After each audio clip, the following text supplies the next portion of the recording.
ಹನುಮಾನ್ ಯಾರಿಗೆ ಇಷ್ಟ ಇಲ್ಲ ಹೇಳಿ? ಭಾರತದ ಎಲ್ಲೆಡೆಯೂ ಆಂಜನೇಯನ ಆರಾಧನೆ ನಡೆಯುತ್ತದೆ.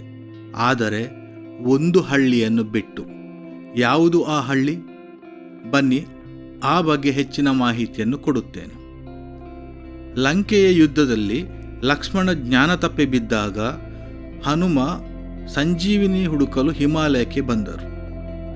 ಸಾವಿರಾರು ಸಸ್ಯಗಳ ನಡುವೆ ಸಂಜೀವಿನಿ ಸಸ್ಯ ಯಾವುದು ಎಂದು ಗೊತ್ತಾಗಲಿಲ್ಲ.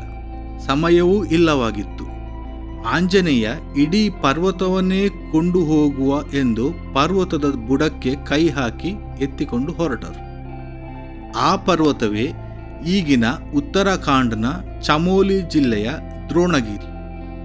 ಅಲ್ಲಿನ ಜನರ ಪ್ರಕಾರ ಅವರು ಪೂಜಿಸುವ ದೇವರು ಆ ಪರ್ವತದಲ್ಲಿ ಧ್ಯಾನ ಮಾಡುತ್ತಿದ್ದರು. ಹನುಮ ಆ ದೇವರ ಅಪ್ಪಣೆಯೂ ತೆಗೆದುಕೊಳ್ಳದೆ ಪರ್ವತವನ್ನು ಕೊಂಡು ಹೋಗಿ ಅವರ ದೇವರಿಗೆ ಅವಮಾನ ಮಾಡಿದರು ಎಂದು ಜನ ನಂಬುತ್ತಾರೆ. ಇದೇ ಕಾರಣಕ್ಕೆ ಅವರು ಹನುಮನಿಗೆ ಪೂಜೆ ಮಾಡುವುದನ್ನು ನಿಷೇಧಿಸಿದರು. ಅದು ಅಲ್ಲದೆ ಹನುಮನಿಗೆ ಆ ಪರ್ವತವನ್ನು ಒಂದು ಹೆಂಗಸು ತೋರಿಸಿದರು ಮತ್ತು ಆ ಹೆಂಗಸಿಗೆ ಆ ಹಳ್ಳಿಯಲ್ಲಿ ಎಲ್ಲ ಪೂಜೆ ಪುರಸ್ಕಾರಗಳಿಂದ ಬಹಿಷ್ಕಾರ ಹಾಕಿದರು ಎಂದು ನಂಬುತ್ತಾರೆ. ಸ್ನೇಹಿತರೆ, ಈ ವಿಡಿಯೋ ನಿಮಗೆ ಇಷ್ಟ ಆದರೆ ವಿಡಿಯೋವನ್ನು ಲೈಕ್ ಮಾಡಿ, ಶೇರ್ ಮಾಡಿ ಮತ್ತು ನಮ್ಮ ಚಾನಲ್ಗೆ ಸಬ್ಸ್ಕ್ರೈಬ್ ಮಾಡಿ.